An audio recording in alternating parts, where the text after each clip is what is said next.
Support WrestleTalk! Be kind to each other in the comments. Is there a new faction debuting in NXT very soon? Welcome to the NXT review podcast on WrestleTalk Podcast. I am Corporate Chopper. I'm joined by Tempest the Wrestler, and the Intangibles are back in business once again. And yes, the first thing we're going to be talking about, before we get, I always forget to talk about Ultra Chats. We're doing Ultra Chats. There's a link on the screen, WrestleTalk.com/support. Get them in if you want your message read out on the stream, and we'll get to every single one of them before the show ends today. Yay. Ding, smile, etc. Yes, let's talk about this potential new faction in NXT. This was just kind of a little throwaway, almost like video package segment thing that very much looked like an advert to start with. Goodness me, I thought it was an ad. I really did, because they run MMA on the same channel here as NXT. I was like, are they just doing a commercial for Bellator or Strikeforce or something? Like, I don't know. Yeah, it's literally just like, here's some MMA, and it was like, get inspired, fitness, was basically just the whole vibe of the thing. But then at the very end, it just kind of built up to this big logo reveal, and it panned back, and the logo was for a thing called Diamond Mine. So yeah, as you've seen on the thumbnail, most likely that's the logo that's there, and it looked like it's some sort of MMA inspired faction of some sort, which I don't know. I don't know how to feel about it. I'm sure it could be good. I don't know who's going to be in it. I know a lot of people have been speculating on. I've seen tons of speculation online with loads of different names. People saying Jessamine Duke, which I don't think is going to happen. She's recently said that she's busy doing video content for like Up, Up, Down, Down, and working in more like digital mediums with WWE. So probably not her. Some people saying it's Tessa Blanchard, which I can't see in any way, shape, or form. I don't think she's got anything to do with MMA, at least not in her character, at least. Unless she's having a massive repackage of everything and being brought in that sense, which I don't think is right. There was one, which I forgot to get the picture. I'm going to go get the picture real quick. Fill for time, because Ryan Satin put out a very interesting tweet that I think is probably the most likely option. But yes, Tempest, talk about what you think while I go get this picture. Well, I also have no idea what this could be. I also thought it was an advert, and I'm wary about a lot of these MMA inspired gimmicks most of the time, because like it's so difficult to do MMA in wrestling properly, and even harder when it's WWE, because they don't really seem to know how to do it, because like you'll get MMA people coming in like Matt Riddle, and Matt Riddle never, like, he does mat grappling and stuff like that, but he doesn't portray himself like he's an MMA fighter. He still doesn't wrestle without shoes and stuff, but there's a definite line that he crosses into pro wrestler from just being like an MMA fighter, whereas Brock Lesnar is closer to the MMA side a lot of the time, at least in his presentation. So I'll kind of reserve judgment for how I feel about the new stable. Maybe it's just one person. Maybe Diamond Mine is just a really weird name for one person. You never know. I wouldn't put it past them. Maybe Vince just found out that diamonds spawn near lava and really wanted to share it. Yeah, maybe it's just one big Minecraft reference. Who knows? Yeah. You never know. I remember like 10 years ago when people were really sold on the idea that Vince watched the Avengers for the first time. It was like, we got to call these guys the Shield, pal. Because I totally believe that happened. Wait, but the Shield debuted at the same year the Avengers movie came out. That can't happen. They would have debuted 7 years later if that was the case, actually. But yeah, there was a really interesting tweet from Ryan Satin that pointed out there's a bunch of people, this lot over here, that have been in the Performance Center for a while. And I do have their names. Going from left to right, we have Odyssey Jones, we have Cal Bloom, Desmond Troy, Ezra Judge, and Daniel Vidot. And those guys have essentially been going in the Performance Center for a while. Apparently they were going by like the Trust before for a while, which was going to be their name for a bit. But it looks like they might have changed that to Diamond Mine as this faction. Yeah, and obviously you saw on that would be on Ezra Judge's Instagram story. So, pressure didn't break us. Pressure's what made us, which is, how diamonds are made, the pressure. So it all kind of links into it as well. So it's very possible. I don't really know anything about these guys other than the fact that they have been in the Performance Center, but I don't know too much about their work previously or elsewhere outside of it. I honestly, as much as the video package did look like an advert, I'd be excited for them to properly try an MMA style faction, because they've done, like you said before, they've had little influences of MMA in characters, people like Riddle, like Shayna Baszler, stuff like that, very, very kind of like MMA influenced, but a full no, we are here to fight, and that is it. We don't care about this pro wrestling shenanigans. We're here to just have a fight all the time. Could be quite interesting, and I think that this could be. I think it could be quite interesting, but I the only thing that's kind of giving me pause right now is that they've just broken up Undisputed Era, and I feel like they've just gone, we need a heel faction. So then they've got in a bunch of guys to try and fill that void, which I'm really hoping they haven't done, because I feel like if these guys are going to be kind of in the same way that the Shield on the main roster were three unknowns that came to the main roster, that is, three unknowns who came in and just all became stars at the same time. I feel like they'd want to do a similar thing with these guys who would be unknowns to NXT and just steamroll and become the top guys out of nowhere. I don't know if they'd be able to do that when they already did that with Undisputed Era to a degree. Obviously, Adam Cole and Kyle O'Reilly and Bobby Fish were a bit more well known than a lot of these guys. No offense to them, but they've made their names in other companies and stuff. So I don't know where this is going to go or how I'm going to feel when they get there. I'm just hoping that the logo looks very nice, so It seems that they've put a lot of effort into that. So maybe it'll be good. I'm unsure. Like I said, I'll reserve judgment. You can do a group of shooters in pro wrestling, but it's so tricky, because if you're telling people oh, these guys are real fighters and everything like that, then immediately people think that they shouldn't be losing. And then it all becomes difficult, because you can't have a full faction of guys and have nobody take falls at any point, unless you're doing something where the Shield didn't lose for 6 months or however long it was. You can do that for an extended period of time, but after that, you still need people to lose, and it just becomes a little bit more complicated when they're supposed to be legit fighters and stuff like that. So I'll reserve judgment and wait to see how everything goes, but I am kind of excited to see a faction of just purely new people where they'll come in and there won't be expectations placed on them by fans of other promotions, because people who saw Undisputed Era in Ring of Honor will have high expectations. And I mean, obviously they were met, but it'll be nice to see a group that has a clean slate going in. So I'm excited to see it. Yeah. Yeah, I think it could be very fun. And even just from the look of the that one picture that I put up before, they look like a cool looking unit. They're all seem like pretty big guys as well, which is a nice change of pace for NXT. Not just at NXT, because it's great, but just in general, a lot of people seem to be on the smaller side a little bit. But yeah, I don't know if I've frozen or if Tempest has, but if it's not me, I'm just going to keep talking. We should probably get into your Ultra Chats if we can. I don't know if I'm here or if Tempest's here, but I'm just going to keep talking as if I'm here. We've got one from Jonathan Hedman, who comes in to say DDP to NXT confirmed. Amazing. That would be awful. This is so weird. There's 2 Tempests in the back end. This is strange. What's happening? There's another one of you in the back end, buddy. I don't know what's happening. There's still another Tempest right there. I'm gonna get a screenshot before it goes. What is going on? It blipped out just now. I didn't touch anything.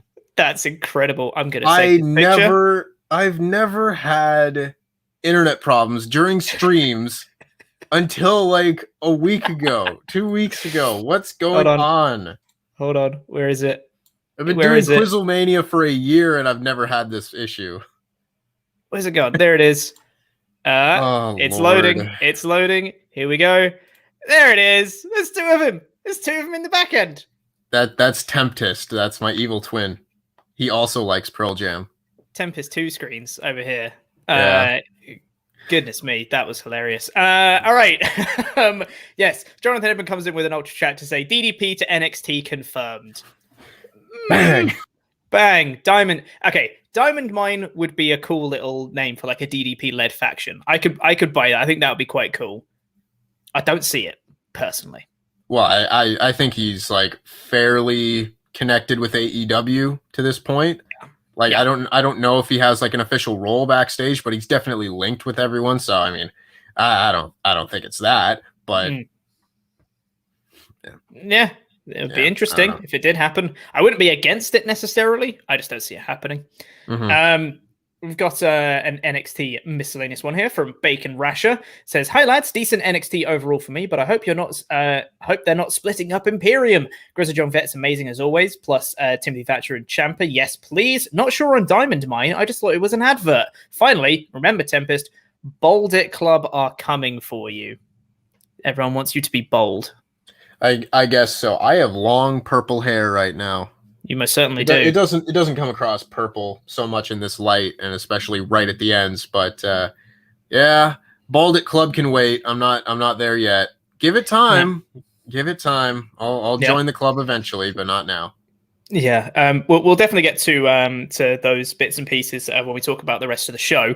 But yes, we definitely thought Diamond Mine was an ad because it looked like an ad for an energy drink or some sort of supplement thing. Yeah. But yes. Anyway, we'll get into talking about the rest of the show now. But if you guys want to get in the rest of your ultra chats, the link is on the screen, WrestleTalk.com/support, and we will get through every single one of them before we get out of here today. And we'll read them all out. So, the show started off with Dakota Kai versus Mercedes Martinez. No promos, no recap packages, no nothing. They just came out and they wrestled. And I really liked it. Spectacular. So, okay, I will say, in this one moment, I was like, oh, this is so different to the main roster. This is so nice because they didn't play any recap packages. They didn't overtly say like, here's the story that you need to know. Here's the promo that Mercedes Martinez put. Here's Dakota Kai's response that they had. And this is how this match came together. They just said, no, these two here's what, like the commentary team explained it for you and just said, hey, here's what was said last week as they're making their entrances. This is how this match has been set up. Great. Do that more. So simple, so easy.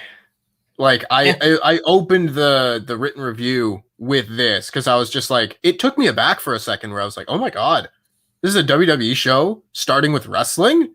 Like I was just like, it was so foreign to me. Like I was just like, what in the world? Like, and I love it. It's perfect. We need more of this. If we got this on like Raw and SmackDown every week, I would enjoy those shows like 10 times more. Mm-hmm. Yeah, I mean, the opening match that we had on SmackDown last week, that the tag match with Cesaro and Bryan versus Rollins and Uso, if they just opened the show with that, imagine. That'd have been great. Yeah. And I thought this was a fun little match. Quite enjoyed this one.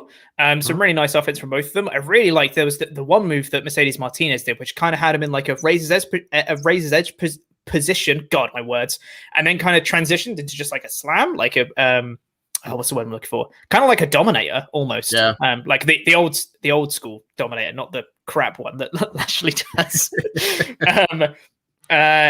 Yeah, so I thought I was really quite enjoying the match. And then I got reminded that this is in fact a WWE product because Raquel Gonzalez got in the ring, caused a DQ, and I was like, why'd you do that? I just don't like DQ finishes. It's a massive shame because I was really enjoying the match and there wasn't any need for it. Like you can quite clearly have Mercedes Martinez win. Like she's clearly going to be like the next contender for Raquel. You can just have her win.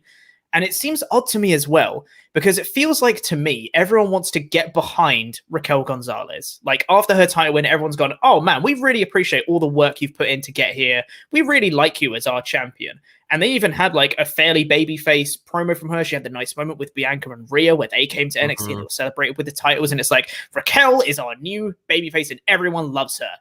And Mercedes Martinez feels like someone that people want to boo. So it feels like you have a very natural dynamic here of the plucky new champion being like, I finally made it to the top, and the person that's gone, you don't deserve to be here. Let me knock you off your perch, son. That feels like a very natural dynamic, and they've just gone, let's flip it. Let's just do the opposite to that. Because Raquel was the out-and-out heel in this one, like causing distractions, came in and did the DQ finish, and then beat up Mercedes Martinez afterwards, like laundered her into the barricade in the side and stuff like that. It just seemed very odd to me that they would go full heel on Raquel Gonzalez when people quite organically want to cheer her. Yeah. The match itself, I thought was like fine. Like it was a really like solid opening match, but everything about it afterwards just kind of felt a little bit off. Like you can't beat Dakota Kai, you know, like to set up the number one contender for this match. Like Mercedes Martinez hasn't gotten a lot of wins lately. Like I think she beat someone a week or 2 weeks ago, but aside from that, like she hasn't won any matches. And this would be like a really easy way to build up her getting the next title shot, is to beat Raquel Gonzalez's friend, who, I mean, they haven't done anything with Dakota Kai recently, so there's no reason that you need to protect her. But like you could do everything else the same way about it, like have her throw her into the barricade, lawn darter, the whole deal. You can do that and just have that happen after the match. Like at least give us the finish of the match first and then have that happen. But no, they didn't do that. And I agree that the whole babyface heel dynamic here just feels very odd, especially after the celebration that Raquel had with Bianca and Rhea. Like that to me is the biggest thing, where that really felt like it maybe should have happened after the show and get put on like WWE.com. Cause like it was a really cool moment and I really liked it while I watched it, but it really does kind of clash with her character in this feud. And I don't know, not the biggest fan of it in hindsight. To me, I think it was a really effective babyface turn, but they just haven't followed through with the babyface turn. They've just turned a heel again, which is just didn't sit right with me. That's all. I think she's a very good heel. It just clashes with what they've been telling us. Need consistency. Exactly. Yes. So yeah, first match opener ended in a DQ. Unfortunate. But then we go backstage to Shotzi Blackheart and Ember Moon. And they say they've got to deal with the Robert Stone brand tonight. And I said, all right, sure, that will be a big challenge. Sure. Then they get flowers. And they were like, oh, you shouldn't have. Then Frankie Monet comes in and says, hey, how you doing? And then she takes the card to see who the flowers are from. And she says, oh, they're from Dexter Loomis. And both of them said, I don't want the flowers. No, you take them. You take them. You take them. You take them. Which, to be fair, quite good comedic timing on their part. Thought that was quite funny. Their little handoff of the flowers back and forth to each other was quite good. So we all know Dexter Loomis didn't send the flowers. Like, that's overtly obvious, right? Well, all the goddamn commentators sure are fooled. I hate the commentary on this show. Yeah. Because as soon as I saw that, I was like, I really like that segment. Like, I really liked it. It was like clever storytelling because like, it's very obvious what the story is here, right? Like, if you have to think for like half a second, but it's pretty obvious that these flowers came from Johnny and Candice, and it's meant to make Indy upset and get her stop thinking about Dexter Loomis. But for the rest of the show, like Beth Phoenix, who's supposed to be a babyface, is like, I can't believe Dexter would do something like this. Poor Indy Hartwell. I'm just like, these people are supposed to be smart. They're supposed to, like, I don't need you to explain the joke, not be like, this is what's happening, guys. But you can at least be like, something about this doesn't add up. Yeah, that's literally all you need to say is just like, that feels a bit off. And then the crowd the audience can fill in the rest. That's all you need. But yeah, It's fine. We'll get back to that later because that story continues. Speaking of continuing stories that went throughout the night, Cameron Grimes. I love God, Cameron Grimes. this made me laugh so much. Just the first part. Cameron Grimes, if it's a pre-recorded like video skit, he walks into this very nice watch shop, right? And immediately I was already laughing because he wasn't wearing a shirt. And I just like the idea of Cameron Grimes just going around in a jacket and a hat with no shirt to actual shops in the real world. I just love that idea, and I want him to do that more. And also, there's a really dumb line that ended the skit, which should not have made me laugh, and it really, really did. Of him saying, of him just being like, "Oh yeah, I want to buy a watch. Let me see what you got." And the guy's like, "Okay, no worries. Let me get out a few of them. It might take a little bit." And he goes, "Don't worry, I got nothing but time. Come on, what are you waiting for? I ain't got all day."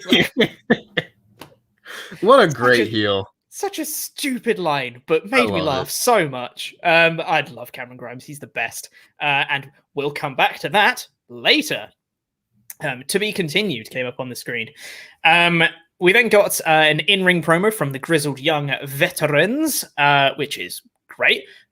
Odd to see James Drake talking. Wild. Gibson's the one that does the talking. But yeah, he said a few things, and then Gibson said a few things, just basically saying we're going to be the tag champs, we're the best. and said, MSK is going to be in the main event because they're too scared to face us because they don't want to lose the titles.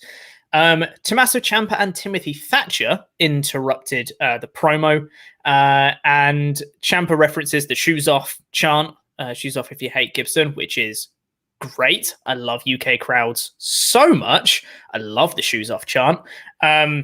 Wasn't quite good when Ciampa said it, but it's fine. But then he takes his shoe off to be like, "Hey, shoes off if you hate Gibson." And then he hits him with his shoe, and then they just start brawling a little bit, which I thought was a nice little setup for a little Ciampa and Thatcher versus Grizzled Young Vets feud. Fleshes out the tag division a little bit more, and prevents kind of that Grizzled Young Vets MSK meeting for whenever that happens down the line. So I thought this was good. Good stuff. Yeah, I was totally sold on the Grizzled Young Veterans promo, just because, all their promos are great. I wasn't super sold on the Thatcher and Ciampa promo. It felt like Ciampa kind of came out and wasn't getting, a ton of reaction for a lot of what he was saying. But again, it wasn't a huge deal or anything. I'll be honest, I haven't seen TakeOver Cardiff, the whole show, so I didn't really know what was going on here. And I get that's on me, but this felt like a moment where you really needed a commentator to be like, haha, I remember that from NXT TakeOver Cardiff where this and this happened.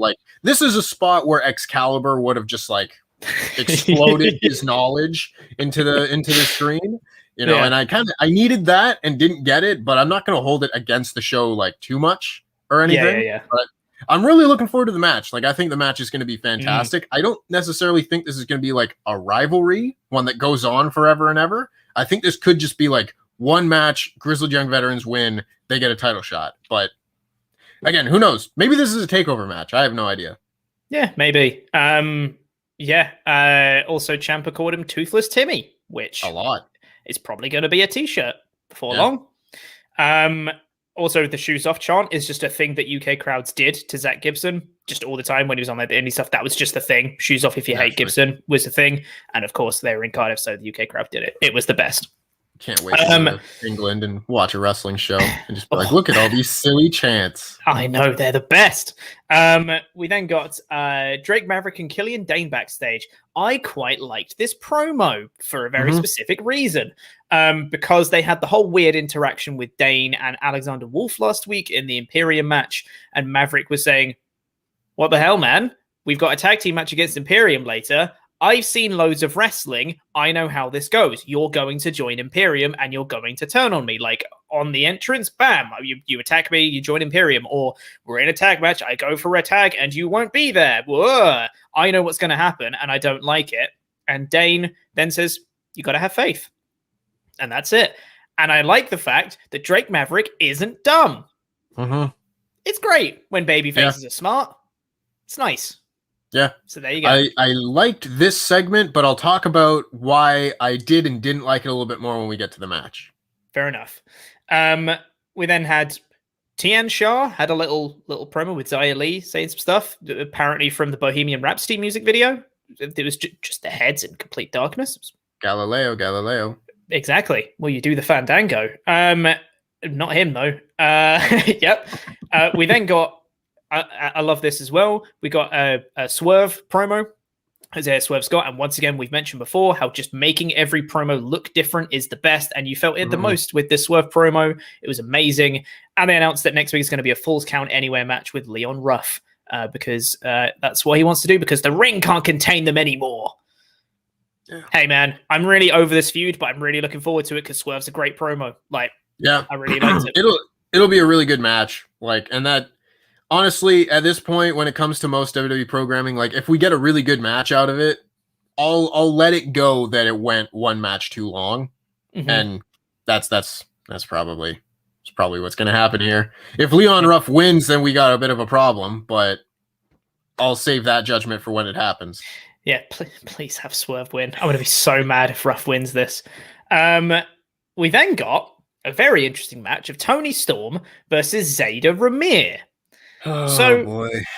So Tony comes out. Zayda Ramir, by the way, for those who aren't up to date with NXT, is just an enhancement talent. It's just someone who comes out and gets beaten. Toni Storm comes out, cuts a pre-match promo, just saying, I'm going to embarrass Zoe Stark, and she owes me an apology, I think she said, or she owes me a favor, or something like that, anyway. And she said she's the next chapter of Toni Storm is she's going to embarrass Zoe Stark. And she starts off the match hot. She beats up Zayda Ramir for 97% of this match. And just as it looks like she was going to go for Storm Zero, but then decided to get arrogant. And when I'm on the top rope to hit a top rope Storm Zero to make a point, Zoe Stark comes out and distracts her. Okay, fine. You can salvage this. It's okay. So then Toni Storm goes, she like chases her away, and then she goes back up to the top rope. Zayda Ramir starts fighting back. Okay. Toni Storm gets knocked off the top rope. All right. Zayda Ramir hits a really good-looking shooting star press. It was really nice. She got some distance on that shooting star press. It was great. Really cool. And then she pins her and wins. All right. So, first things first, in the two matches we've had so far tonight, one's ended in a DQ, one's a distraction finish. Is this the main roster? Secondly, Toni Storm hasn't won a match since December. So, I get what they were trying to do here. I get, like, Toni Storm's got too cocky, and Zoe Stark made her pay with distractions and stuff. But Toni Storm should have just won. Like, I hate distraction finishes. This doesn't work, especially when Zoe Stark's a babyface. And the fact it was like a clean pin as well. It was like, and sure, Toni Storm was, she kind of sort of got up after the shooting star press pretty quickly after the 3 count. But it was just a finisher at a 3 count. It wasn't even a roll up. And as much as I hate roll up victories, at least that would protect Toni Storm a little bit. This didn't, and I don't like it. Yeah. So, all right, a few quick things. First, in the promo beforehand, Toni said like whatever her name is, Zoe Stark needs to like thank her for making her famous. And I think it's just because I've seen this promo now 3 times in like 2 weeks. I'm really tired of this idea that like the heel says, you need to thank me for beating me. I get they're heels, but I've just seen it too much lately. 2, I thought that the shooting star press was like really cool in like an ugly sort of way. Like a lot of the shooting star presses we see nowadays are like Matt Sydal or Lindsay Dorado, where they're like super clean and crisp. This was like kind of like a dirty, ugly shooting star press where it looked a little bit dangerous. It was like an old Billy Kidman. This was a Billy Kidman. Yeah, it was a Billy Kidman shooting star press. And you know what? Every once in a while, I want a shooting star press like from Billy Kidman. Yeah. I really like this finish. This match did nothing for anyone. Like literally nothing for anyone. To me, it made Zoe Stark's win mean less because anyone can beat Toni Storm, I guess. We know like Zayda Ramir isn't going to get like a push out of this. So like there's no point in giving her a win. It makes Toni Storm look that much worse because she hasn't won a match since December. Like, not one match. Hasn't won by DQ, hasn't won in a tag, has won literally no matches. You can't keep doing this over and over again and expect these wins to mean something. You know, like, you do it once with Zoe Stark. That was one thing that was like cool. I thought that worked for what they were doing. Doing it so soon again after that, to me, like, kills the whole angle, basically. Because what happens if Zoe Stark goes and beats Toni Storm again? Like, who cares? Anyone can beat Toni Storm, it looks like. Like, I don't know. It blows my mind. I love Toni Storm. She's so good. She's so good, and they're doing, like, less than nothing with her. They're making her worse. Yeah. Oh, God. Yeah, it's a bit of a shame. I'm my only hope for this, and it is a very small hope at this point, is that they're... Get out of here, Luke. Get out of here. Wins and losses don't mean anything. Goodness me. This is NXT, Luke. They're supposed to mean something. This is the one strand of WWE that's supposed to be really good.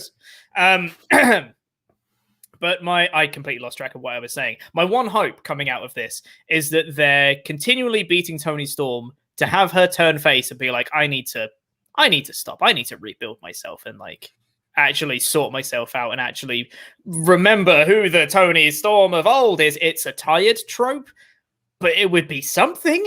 It would make the whole losses make sense, at least, and actually play into a story, which is, you know, it's something. We'll see. Yeah, we'll figure that out. There's a really cool backstage promo from Legado del Fantasma. And again, it's just shot differently.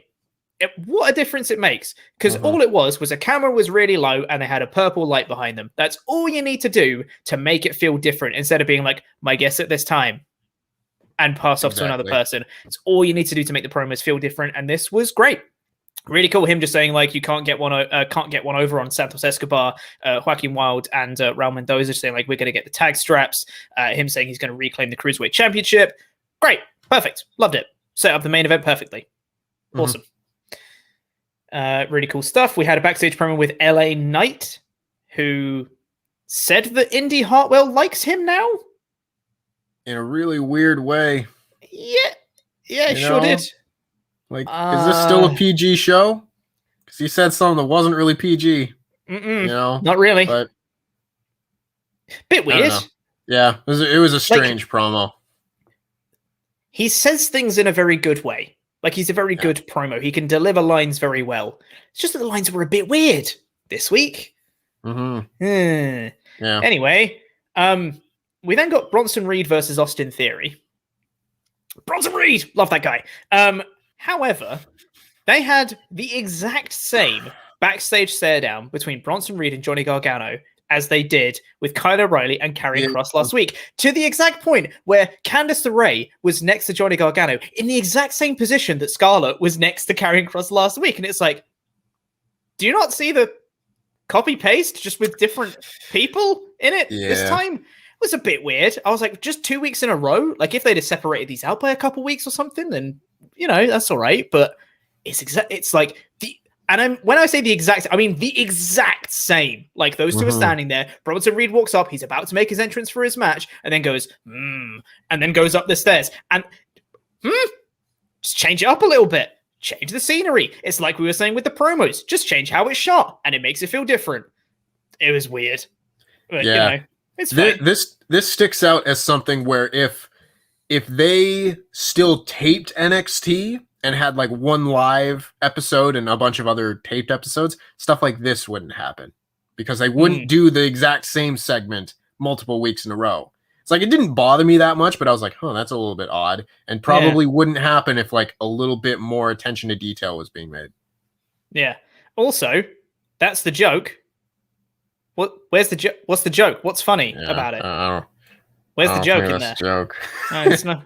It's not a joke. I'm not getting off on a tangent or anything, but I really did love on the SmackDown review how people were like, I can't believe that Tempest and Pete didn't get the Bailey joke where she laughed at the end. I was like, well, we got it. It just wasn't funny. It's just bad. Yeah. Yeah, it was poor comedy. I will say, Yeah. Austin Theory made me laugh immediately afterwards. As those two are standing there, he pops around the corner. He's like, "Hey, what are you guys doing in the dark? I've got a match to get ready for. Come on, guys!" Like proper, like over the top. But it was that funny to me. that part was good. At least that was a little bit different. Yeah. Yeah, that was very good. But they had the exact same stare down before that. Anyway, the Way make their entrance, and Indy Hartwell is very sad. She doesn't do the poses on the ramp with the rest of them. She is quite a funny actor, and she just walks with her head down, like proper, like pouty, bottom lip out, walking down the ramp. Just, I'm sad the whole time. Or she walks down the ramp, which really was very did funny. feel like she was like 11. Yes, you know, yeah, 100%, and had her Game Boy taken away. I'm gonna walking through the mall with mom as she holding her hand, but she's not allowed to play Game Boy. Exactly, yeah.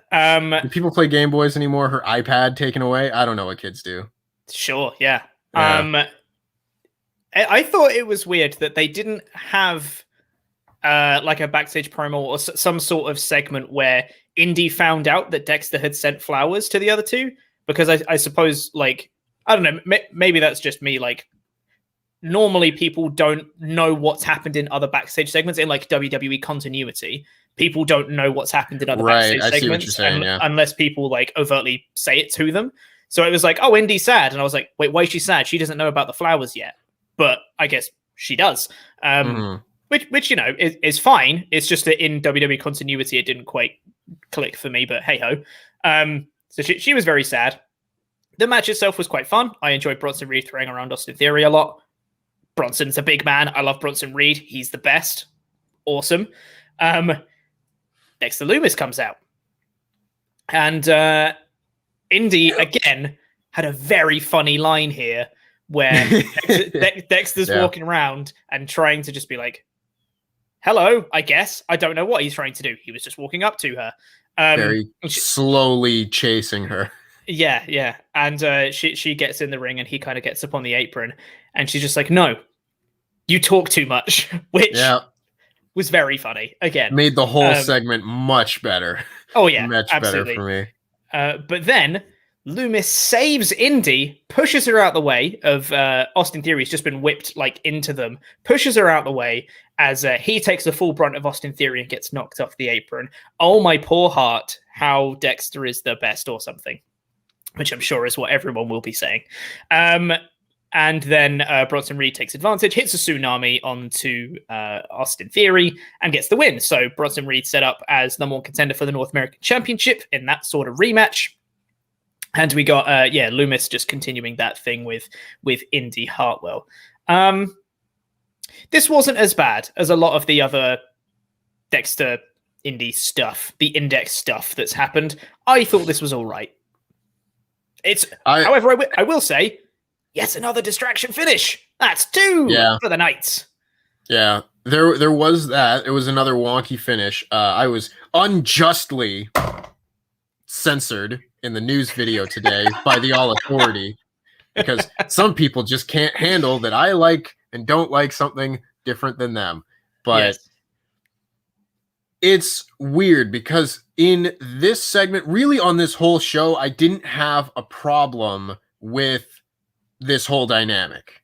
I know it's become like a thing that I hate Dexter Lumis and this Index storyline, and I do, but like I didn't have a problem with it this week. I still just feel like they're missing, like a scene has been cut out of this movie that gives a little bit more context. Like, we don't have a reason for why Dexter Lumis cares about Indy. If it was just Indy going after Dexter and him like kind of paying her no mind, I think that would be like a better dynamic.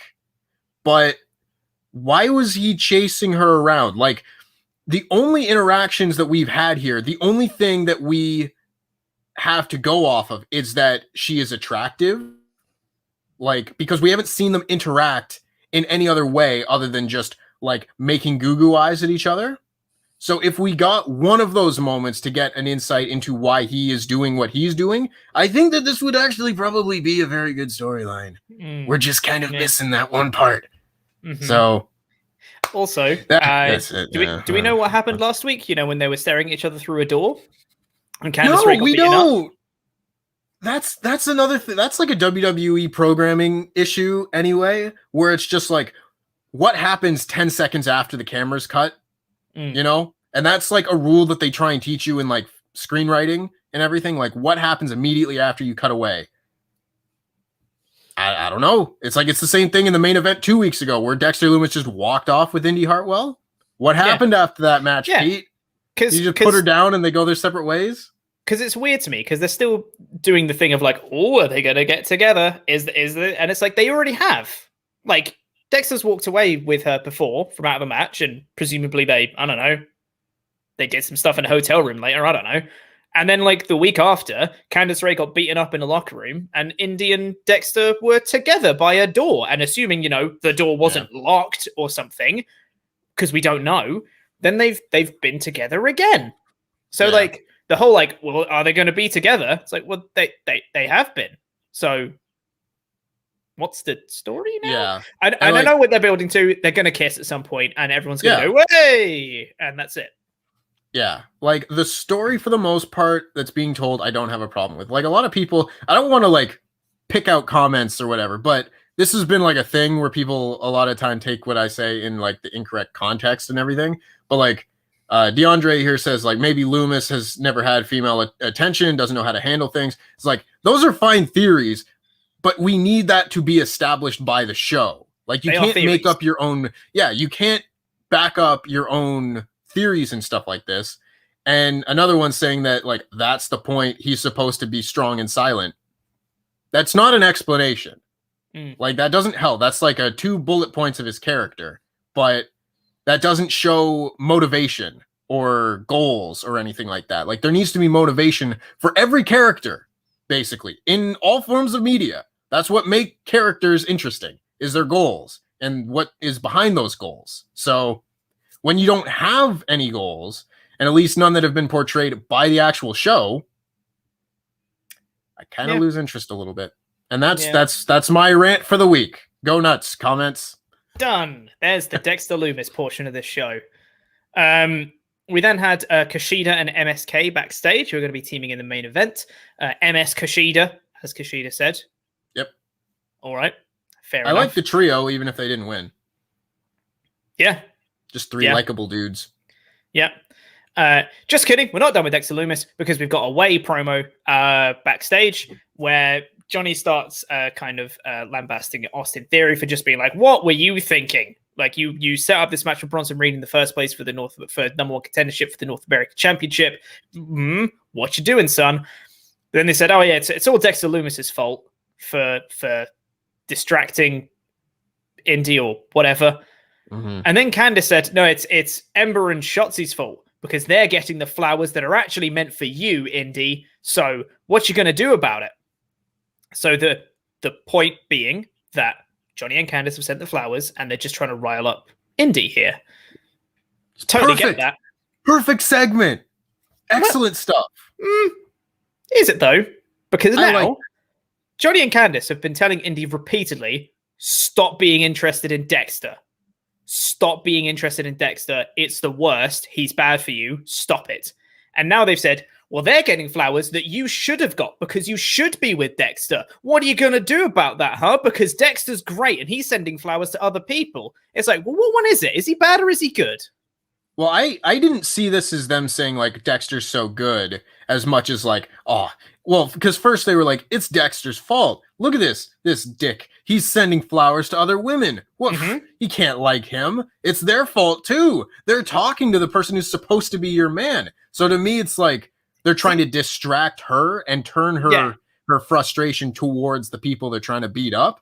I thought the segment was really good. Yeah. It is. It's just that one bit where it's literally just like, this is Dexter's fault. This is their fault because it's the bit where it's like, the flowers should be for you. And it's like, so you're saying that she should be getting the flowers from, and I know they're just manipulating her. And I know that's the point, but it was just a bit weird to me. That's all. Anyway. That's the Dexter portion of the show done. Sort of. Then we got Imperium versus Dane and Maverick in tag team match. Drake Maverick just being super hyper conscious of Killian Dane, and just being like, I don't want to be near you because you're just going to turn on me the whole time. Like, you're just going to turn on me. That's what's going to happen. It's a nice little story. And there was quite a cool moment in the match where Drake Maverick's getting worked over, and he's just like crawling backwards to try and get the tag. He's got his hand up behind him, and he's just crawling backwards. But Marcel Bartel on the outside pulls off Killian Dane so that he's not there for the tag, which is exactly what Drake said in the pre-match promo of just being like, well, you're not going to be there for my tag. And he turns around and he's like, and he's not there. Shocker. Guess that's going to happen. And I was like, oh, that's kind of heartbreaking for Drake Maverick. Oh, that's sad. Fabian Eichner comes in with a massive knee to the back of the head. I was like, okay, this is leading into the finish. It wasn't. Nope. Just kept going. It was not the finish. Just kind of carried on. But it was a good spot regardless. I quite liked it anyway. And but then later on, we got some dissension between Imperium because Marcel Bartel on the outside tells Wolf to get a chair and hit Killian Dane with a chair. And Wolf gets the chair and he goes to do it and he can't do it. He can't hit Killian Dane with a chair. So then Bartel's like, what the hell, man? What you doing? Dane goes to pick up Bartel to beat him up. And Wolf stands in front of him just like, you don't want to do that, do you? You don't want to beat up Marcel Bartel. And he's like, damn, you're right. I guess I don't. So then he gets beaten up because of that. And then Drake Maverick ends up getting beaten because of it. Really nice finishing spot, I thought. Looked very nice. Drake Maverick gets beaten up. Bartel and Wolf are kind of falling out. They had a little thing on the stage afterwards where they were celebrating, all three of them standing in a row. They all do the hands behind the back thing. Then Wolf steps forward to be ahead of the other two, and they kind of look at each other and then step forward to be in the same row as Wolf. So it's all like Imperium has dissension, and Drake Maverick and Killian Dane have dissension, and Dane and Wolf have some sort of partnership brewing. I'm interested in it. A lot of moving parts, and I'm interested in it. I don't know where it's going, and I don't want Imperium to break up. That's my concern. I wouldn't mind if Dane joined them, but it looks like Wolf is going to split off and form a tag team with Dane, and then Bartel and Eichner are going to remain the tag team, which I'm not a fan of if that's the direction they're going.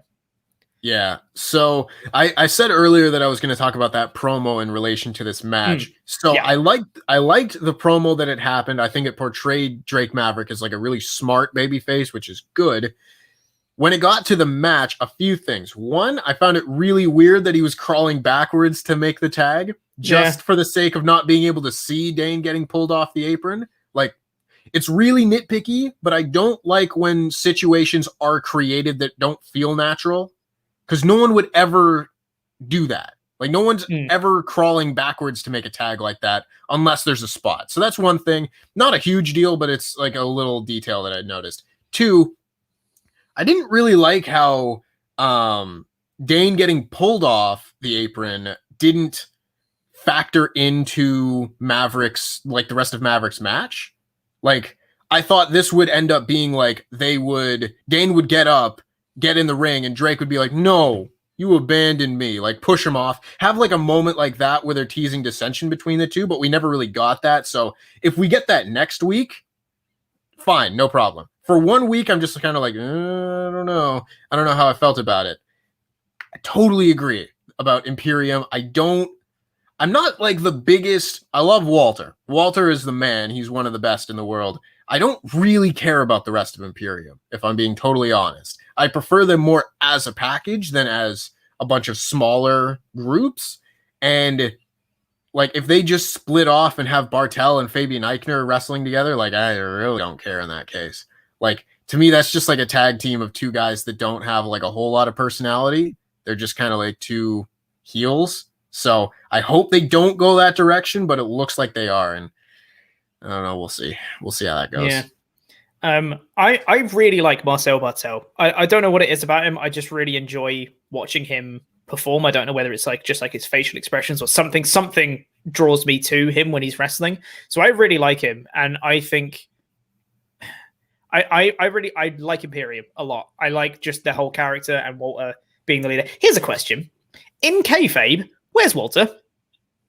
That's a good question. Why isn't he with them? Like, obviously, we know the reason because he doesn't want to be in the US and all that stuff. But in kayfabe, why is he not stepping in when the people in his little group are having infighting?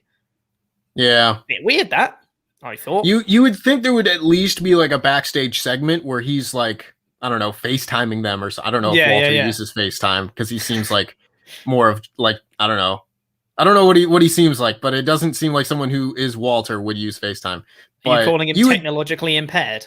I don't know what it is about him. I feel like he belongs in like a shack, just chopping wood, stuff like that. Yeah. But you would think that they would have a segment where he's like, God damn, get your act together, boys. We're Imperium. We're a unit. But I guess not. Maybe they'll have it. Maybe they'll have it now because they are still like nothing's happened yet. They're still teasing the dissension. So maybe when it progresses, maybe we'll get a Walter interference, which is fine.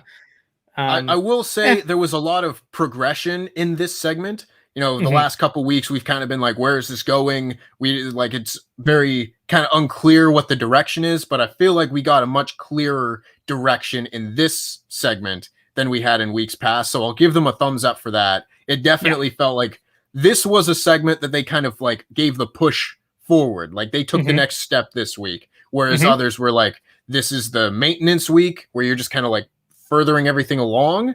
Because that's the point of NXT. Like you don't want to progress every storyline every week, but you want to focus on something every week. And this was the one this week that got the next step. So good thumbs up for that. I like that. Yes. If you're keeping track, that's yet another distraction finish. Just throwing it out there. We then got Pete Dunne with a quick promo saying he's the baddest man in NXT and he proves wants someone to prove him wrong. Cool, liked it. Yeah, and I quite like the fact when he was like, "Hey, I've literally beaten everyone. Like cruiserweight champion Kushida, beating him. Johnny Gargano, NXT North American champion, beating him. I can get any gold I want in this company at any time. I want someone to prove me wrong that I'm not the baddest man in this company." It's like, cool. Yeah. Like it. Really liked it. I find it really odd that he beat Kushida at TakeOver and has done precisely nothing since. Yeah. It's like, I get it. You wanted to keep him strong, but like you would think they would at least give him like a program afterwards. Like he feels like a guy that's just on standby. Totally, and 100%. I saw someone mention this in the comments and I would be very kind of curious to see if they would do this. Because there's so many people who have said, like, I want a shot at the NXT Championship. I could see them doing like a 6-pack challenge at TakeOver because they've never done that before. That'd be really cool. And it's like Cross, Balor, Kyle O'Reilly, Adam Cole, Pete Dunne, and find another guy. But like, just have everybody in there. It would be like a really good match. It would be really fun. Let's do that. Yeah, that'd be really cool. We then got the follow-up promo from Cameron Grimes, who finally finds a watch that he likes, which is very nice. But then the $1 million man, Ted DiBiase, comes in and says, it's not $1 million watch, and shows the one that he's got. And then he leaves. I'm all in on Ted DiBiase just being a foil to Cameron Grimes' plans because he can be. I'm all for that. That's great. And also, a tiny little note on this one. I don't know if people noticed. Cameron Grimes in the first segment went into the shop when it was daytime. Ted DiBiase left and it was nighttime.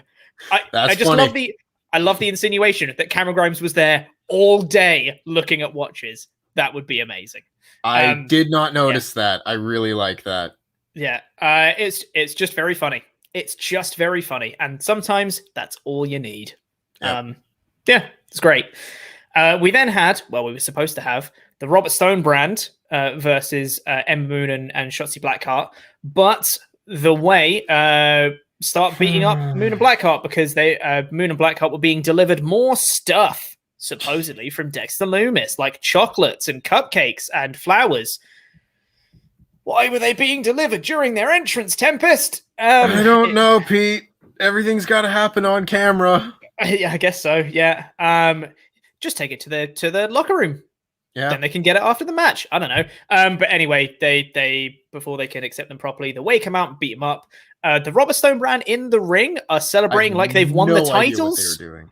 No idea what these two were doing. Started celebrating, holding up the titles like they've won them. The match wasn't even for the titles in the first place. Match didn't start. And then they get beaten up and like Candice Ray shows a cupcake in their faces and stuff like that. And then it just cuts to the commentary table, like before the segment is even properly finished. Like that, Candice LeRae is like going in for a punch as the camera cuts away to Wade Barrett and just going, anyway, here's Adam Cole with an ESPN guy. It's like, is that segment done? Are we finished with that one now? It was, all right.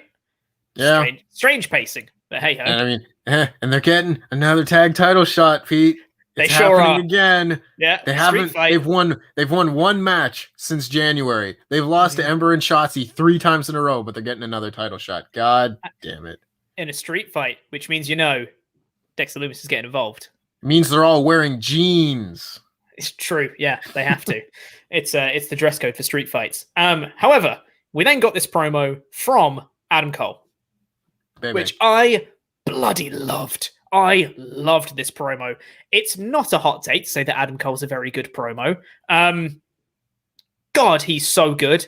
Everything he says just feels so natural, and it feels like he's just having a conversation while cutting one of the best promos in a while on NXT. And him just saying like, and the thing that I really liked about Adam Cole stuff is that he's an out and out heel. He's a bit of a knob. He's really arrogant and all that stuff. But every question that he got asked in this interview, he answered. He actually answered the thing. Because the classic heel thing is they get asked a question and go, well, I'm the best, so yeah.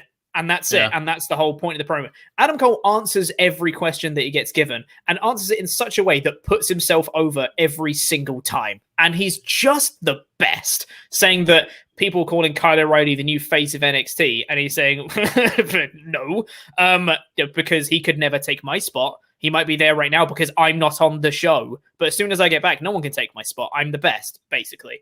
And the guy was saying, what's next for Adam Cole then? He goes, I know. It's none of your business. I know where I'm going, but you don't deserve to know. No one deserves to know. It's my business. It was just like, it's just so, it all just flowed. It was so natural, just at poolside. And like, he was being a knob at the start, just being on the phone. And the guy was like, oh no, we're just waiting for you. He's like, oh, you're waiting for me, are you? Okay, cool. No worries.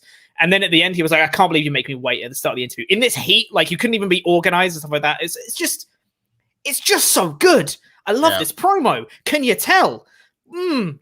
Anyway, sorry. I talked for a while there. You know what my favorite part was, Pete? Yeah. When they cut away at the end of the interview and you see Kyle O'Reilly watching TV like a normal person. He's sitting in a room and the TV's in front of him. Crazy. And you know what? Everyone knew who it was and everyone knew what he was doing. Because people know what happens when you watch a TV. This was like they discovered fire. Honest to God, it was like the greatest discovery that WWE has ever made. It's so good. And yeah, Kyle O'Reilly was watching TV, so that's still spinning that plate at the same time. Yes! Do more of this. This was great. God, I love that promo. It's so good. And then we got the main event, which we'll talk about quickly because we are going to overrun, which was Legado del Fantasma versus MS Kushida, the team of MSK and Kushida. Kushida's got boots back on now. He had the 1 week of having no shoes, but he's got them back now. And he's got shorter shorts. Anyway. I like short shorts. I like short shorts. I thought this was a really, really good main event. Really, really enjoyed this match. I like the fact that Legado del Fantasma are obviously the more tight-knit team out of the two, because it is just a tag team and another guy that have just been shoved together on the babyface side, and they just exploited that the whole time. They just worked together better than the babyfaces, which is what should happen. And you have a point. I just made a discovery why I like this so much. You know what this reminded me of? This reminded me of the early days of the Shield. Yes, 100%. Where it was 3 baby faces who usually don't team, like Cena, Sheamus, and Ryback, and you separate them, put one through the announce table, and then just triple team them to death. Yeah. And it worked every time, and it always looked good because everyone got to do stuff. More of this. More of this. Absolutely. Yeah, put Kushida through a table. Santos Escobar just put him through a table, not like a 3-on-1 assault to put Kushida through the table. He just took Kushida and just powerbombed him through the announce table. Great. Kushida's been taken out of the match. One of the baby faces, it was Nash Carter, went to go check on Kushida because he's a good baby face and he likes to check on his teammate and got punished for it because he went to go check and he got beaten up on the outside. Great. Love it. Everyone's characters make a lot of sense. They beat up Wesley. Yeah. They beat him up 3-on-1 for ages, and he had a really cool, like, hot baby face comeback bit where he was like, I'm getting beaten up 3-on-1, I'm getting destroyed, and then suddenly he starts fighting all three of them off at the same time, and it was great, and it was building organically to this huge Nash Carter hot tag, and he's like crawls his way back up onto the ropes, and he finally manages to make the tag. He hits like 2 moves and then immediately gets shut down. And it's just like, and your hot tag's done. Finished. That's it. And Kushida just about crawls his way back into the ring. Officials coming out to check on him and stuff. He's like, no, I need to keep wrestling. Gets back into the ring. Immediate Phantom Driver from Santos Escobar. And then Joaquin Wilde and Raul Mendoza hit their tag team finish onto Carter and just pin him. And I was like, wow, this is great. This was awesome. It was like a statement match. Yeah, you know, really, really. Like a lot of the times, some of these main events, like, they have a great match just to have a great match. This wasn't that. This was them saying, this is the direction for these 6 people, and we're making a firm statement about like where we're going and how we're doing it.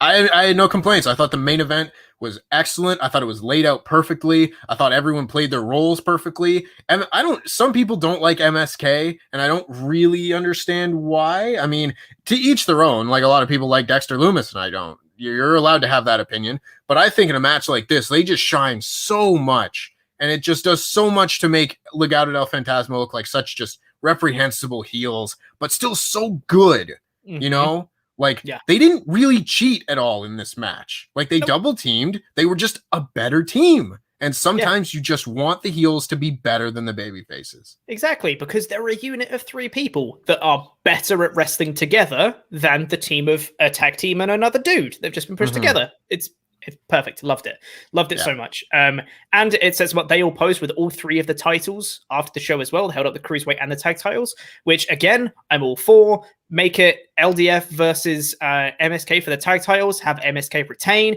Then you can have the Grizzled Young Vets going after them afterwards. Like, it all makes sense. And I'm loving the direction for all of these guys. And you get more of Kushida wrestling, which we haven't seen in ages. Consistently. So since he's won the title, he's done a ton more wrestling. Just keep that going because Kushida's a great wrestler.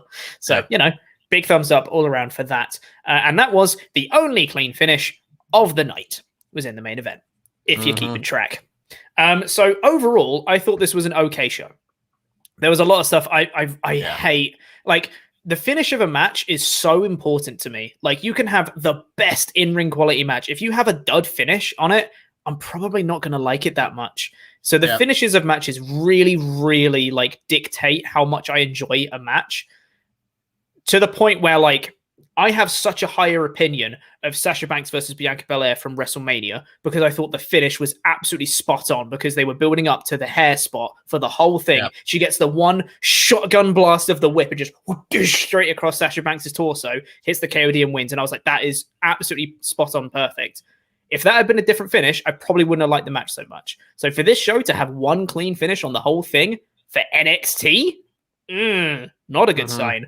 But the in-ring quality was very good. I'm enjoying some of the progression in a lot of the stories. I'm still not sold on the index stuff. I'm sorry, guys. But it was okay. It's not as bad as previous weeks. It's still, perfectly acceptable. And I love the main event. I'd give it a 3 out of 5, personally. Yeah. I was leaning towards doing like a 2 out of 5 until the main event. And I was like, that sounds too harsh. So I would say it's a low 3 out of 5. It's like, it was still like, I didn't think this was a bad show. And to me, 2 out of 5 is like a below average show. Absolutely. So, and maybe this was per NXT standards, but I don't know. I still felt like that was too harsh. And I went 3 out of 5 in the written review, and I still think that's about right. Yeah, that makes sense. But yes, we need to get into the rest of your Ultra Chats. Last call for those. If you want to get them in, WrestleTalk.com/support to get in your Ultra Chats, and we'll get through every single one of them before we get out of here. So, the bad one, Ryan B. Bad. comes in to say, Tempest hates love, confirmed. Stop being an Index hater. It's a fun story and finally giving more personality to Indy. Also, Frankie is the new Team Taz. She interrupts everyone's interviews. I mean, I had my rant on this. It's true. Like if you can't understand why I don't like it, then me explaining it further probably isn't going to help. You know, it's like I don't have to like it, guys. That's the thing. Like, everyone's allowed to like different things. I'm not telling you that you're wrong for liking this. I'm not gonna go all cornet and say that anybody who likes this thing that I don't like is an idiot. But just live and let live. Yeah, it's a fun story if you enjoy it. Yeah. Otherwise, it's a thing that shows up like at least 3 times on every show, and it's a little bit much if you're not into it. Yeah. On the subject of Adam Cole and Kyle O'Reilly, Sadie6969 Deegan says, "What's up, beautiful boys? Hey. I hope you're both having a wonderful day. It's been all right.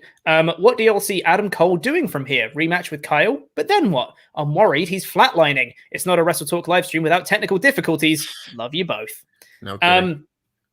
I'm hoping that they go the route of the multi-man match for the NXT Championship, honestly. And I hope that Karrion Kross retains out of it, because I think that would help elevate Kross higher, because so far he's kind of won in quite quick matches and he hasn't had that big kind of like standout performance. Him retaining over a bunch of guys that want a shot at the title would be good. Whoever doesn't get pinned in that match has a grievance to then go on to face Kross again afterwards, because they weren't the one that were involved in the decision. And there's a load of people that kind of want to be involved in that mix right now. So yeah, I'm hoping it still keeps Adam Cole relevant. He has the history. If Kyle's also in that match, they have the history together of that. That's a really interesting element of that match. So I think that's the most logical way to go. Yeah, I think that's pretty much bang on the banana. You know, it's just like, if you have, even if it's just like those 5 guys that I mentioned earlier, you can have Karrion Kross have a good match where he can be limited and not do like too much, but also get a big win, have him pin like Pete Dunne and continue on. And then Kyle O'Reilly and Adam Cole can probably have another match coming out of that, and then have Finn Balor go and get his one-on-one rematch at like the takeover after that. Like, everyone wins in that scenario. I think that's a pretty good idea, honestly. And you could I wish I could take credit for it, but I did see a good portion of that in the chat. So shout out to you guys. Yeah, well done, chat. And also, I think if you wanted to do it this way, you could build a feud out of the multi-man match for Adam Cole. If you didn't want to do a Kyle O'Reilly thing again, you could have Cole be cost the title by Pete Dunne, and you have an Adam Cole Pete Dunne feud afterwards. Sure. It could totally all the possibilities are good. Yeah, exactly. Yeah. Got one here from the headmaster, Jonathan Hedman, who says, "Can we just appreciate the fact that Mercedes Martinez escaped retribution mostly intact?" Yes. Isn't that great?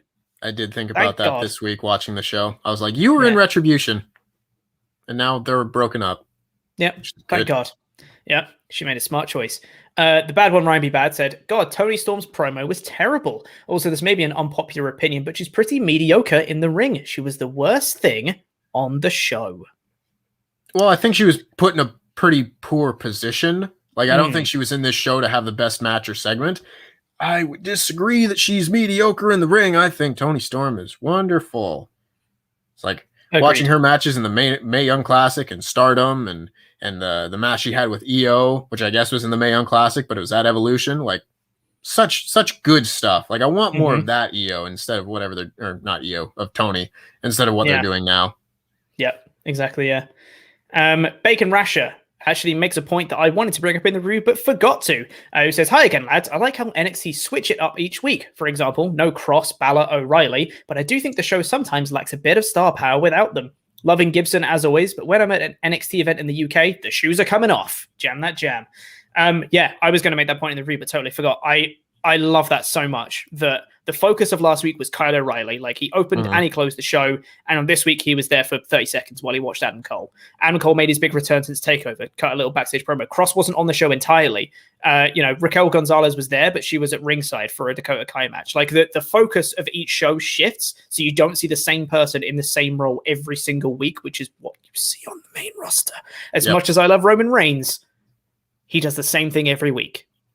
which is cut a promo, a really good promo, a wonderful promo normally, but it is the same thing every week. Yeah. I love that NXT changes things up. Yeah, big agree on that front. Dennis Ruth says, don't you see the history between Kylie and Dane and Alexander Wolf as they were both Insanity? Absolutely. Yeah, of course. I think that's the point. They definitely do have history. They're definitely playing off that. I don't want to see Imperium split up. Sorry. Yeah. I think that's basically it. Like, I prefer them doing their own things now than reunion. Yeah. Yeah. And the thing is, if it's going to be a Dane and Wolf tag team, they're just making worse Sanity. Like, I don't want them to do that. It's just Sanity, but worse, because we don't have two of the people in it, which is just not something I'm interested in seeing. Projection 2K says, 2 questions. Who do you think is Diamond Mine? We talked about that at the start of the show. Go back and watch it. I was going to throw up the picture, but you can watch the start of it because I think that Ryan Satin's on the money when he is anticipating that. And number 2, I was watching 2012 Raw with John Laurinaitis. But do you think Alexa Bliss could pull off being the new AJ Lee of the women's division? Also, why did you blow up Mr. Davis? I didn't. I've answered this several times. I didn't. It wasn't me. Do you think Alexa Bliss could pull off being the new AJ Lee? I don't know what that means.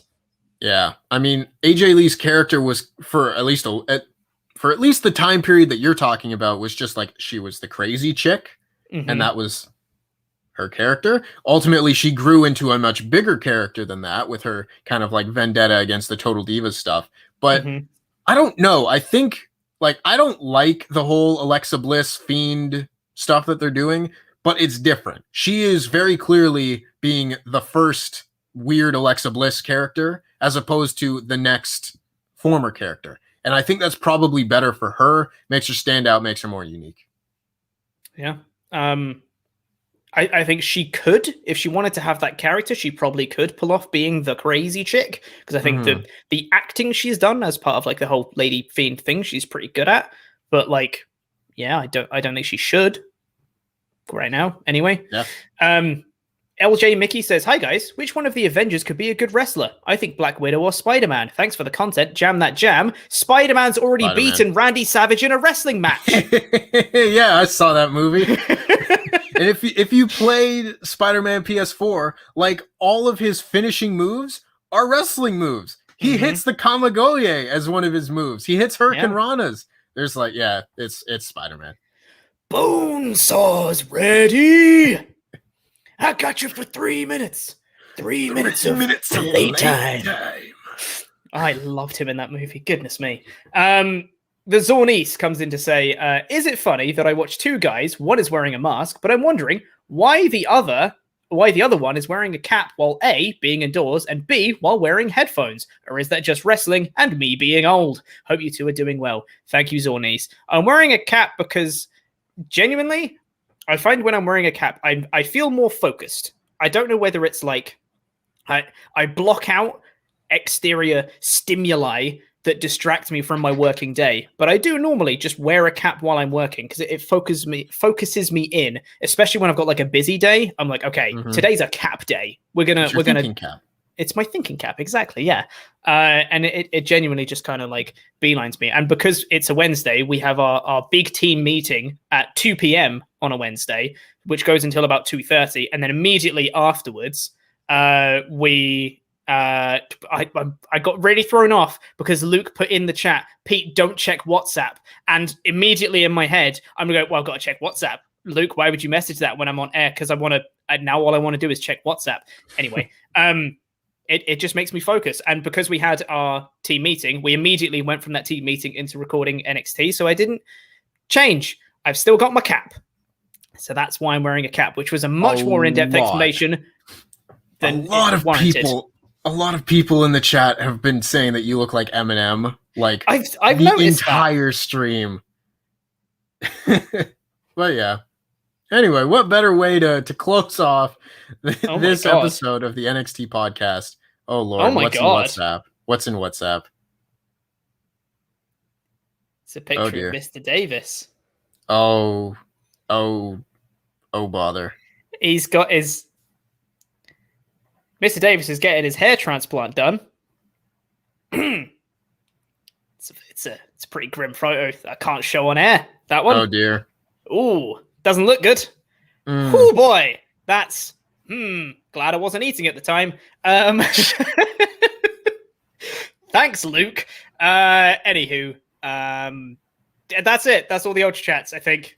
Yeah, that's the last one. Sorry, I got very Nailed distracted. Yeah. Thanks everyone for watching NXT. This went a little bit off the rails. A little bit. Yeah, We it's lost it fine. at the end. It's totally fine. Thanks everyone for watching and sending in all your Ultra Chats. We really do appreciate it. And thank you guys for watching the NXT reviews. We've been really happy with the amount of people that have been coming out to watch this. And it's currently looking good for if we're going to keep the NXT reviews around. So thanks everyone for coming out to watch, and please do continue to do so. Don't take this as, oh, okay, they're here, I don't need to watch them anymore, because we need to keep this up, because that's the only way they're going to stick around. So yeah, just keep coming out, keep watching, keep sharing it around. We really do appreciate all the support. You're all great and we love you very much. But anyway, if you're watching on catch up, please press the videos that just appeared on the screen to catch up with more awesome WrestleTalk and WrestleTalk podcast stuff, and the button in the middle that will make you become a pledge hammer over on Patreon. I have been Corporate Chopper. I've been joined by Tempest the Wrestler, and that was NXT. We've been the Intangibles. Bye.